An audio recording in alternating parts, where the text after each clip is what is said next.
PTI रहनुमा अली की क़यादत की ट्विटर पर ठन गई। मुज़म्मिल असलम के तंज़िया सवालात को आबिद शेर अली ने संजीदा ले लिया।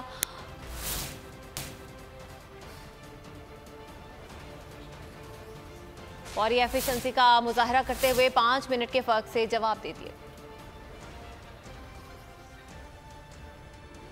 कोई है जो बताए वज़ीर आज़म चीन में क्या कर रहे हैं। चीन में दो तरफा ताल्लुकात, देरीना दोस्ती की तारीख रकम हो रही है। मुलाकात खत्म हो गई या जारी है। अगले मरहले की शुरुआत होने को है। अब तक किन मुआहदों पर इत्तेफाक हुआ। सीपैक मंसूबे की बहाली, ML1 पर बातचीत हुई है। पीटीआई का हकीकी आज़ादी मार्च सिर्फ बोल दिखा रहा है। 24 घंटे हकीकी आज़ादी मार्च, सबसे ज्यादा रील्स और सबसे ज्यादा रेटिंग्स के साथ बोल रहा नंबर 1।